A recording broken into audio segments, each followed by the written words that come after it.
Nagsimula ang episode 6 noong 1935 sa Juniper Hill, kung saan ay natutulog si Mabel at sinamahan siya ni Ingrid sa basement at nang makita nila ang isang lumulutang na lobong pula ay biglang lumabas si Pennywise.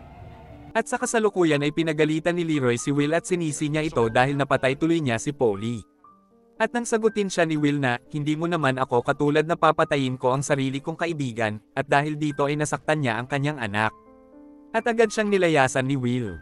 Samantala ay nagdidikit na ng mga poster sa dairy upang mahuli si Hank, at nakita na ito ni Ronnie sa tower. Pagkatapos ay ipinakita na ni Lily ang nakuha niyang dagger sa imburnal.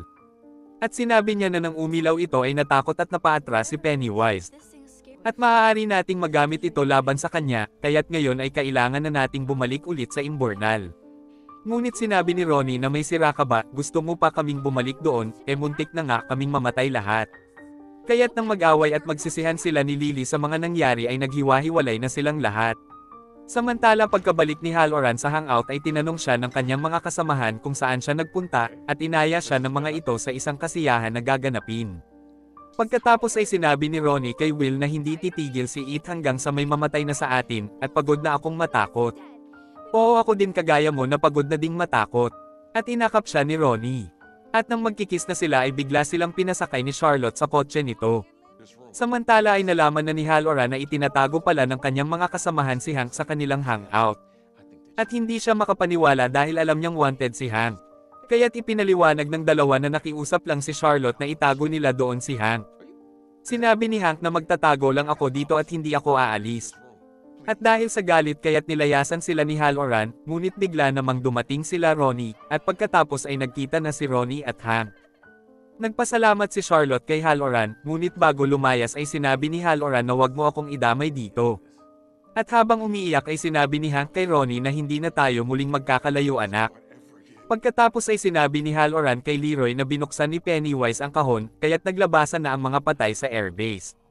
At ang kahon pala na iyon ay ang itinuro sa kanya ng kanyang lola nung bata pa siya. Sinabi ni Lola na mag-isip ako ng isang kahon, at ikulong ko ang mga patay na ayaw ko nang makita, at ilak ko ito nang hindi sila makalabas. At nagtalo sila ni Leroy dahil pinilit siya nito na gawin na lang ang kanyang misyon, kahit hindi na siya makatulog dahil nakikita niya sa kanyang pangitain ang mga patay. Samantala sa klase ay napasigaw si Lily nang biglang lumabas sa desk niya ang kanyang ama, at sinabi nito na may sira sino pang tutulong sayo ngayon. At nawala ito nang biglang umilaw ang kanyang dagger. At agad siyang umalis nang pagtinginan siya ng lahat. At sa kantin ay tinakot ni Marge sila pati sa pamamagitan ng pagtanggal niya ng patch ng kanyang isang mata. At pagkatapos ay nagpunta sila ni Rich kung saan nagtatago si Hank. Samantala ay nakita ni Lily sa bahay ni Ingrid na kasama ni Ingrid sa picture si Bob Gray. At natakot siya dahil kamukha nito si Pennywise. Pagkadating ni Ingrid ay sinabi nito na bakit nagpunta pa din kayo sa imburnal. At alam nito na kaya natatakot si Lily dahil nakita ni Lily ang picture ni Bob Gray. Tumawa si Ingrid at sinabi nito na masaya ako ngayon dahil pinabalik mo si Pennywise. At itinuro nito ang isang lumang costume. At napagtanto ni Lily na si Ingrid ang nakuhanan nila sa sementeryo. At inamin ito sa kanya ni Ingrid, at siya din pala ang nakita ni Will sa labas ng kanilang bahay. Bakit mo ginawa sa amin ito?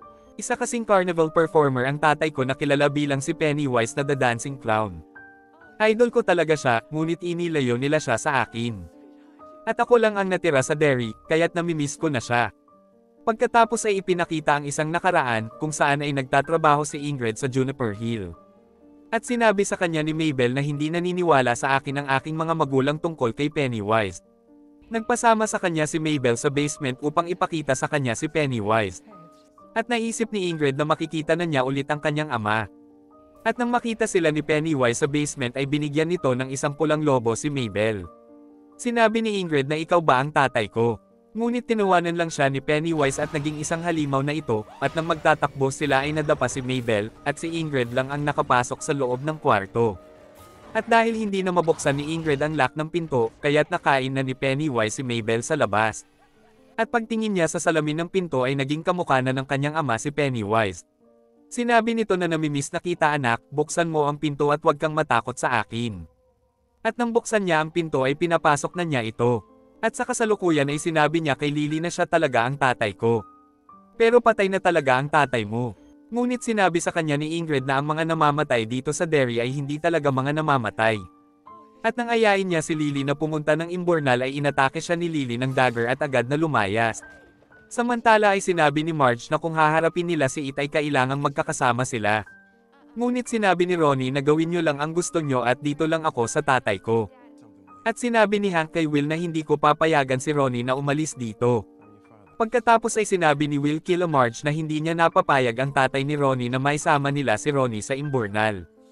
At habang nagsasaya silang lahat sa loob ay isinuot na ni Ingrid ang kanyang Pennywise costume.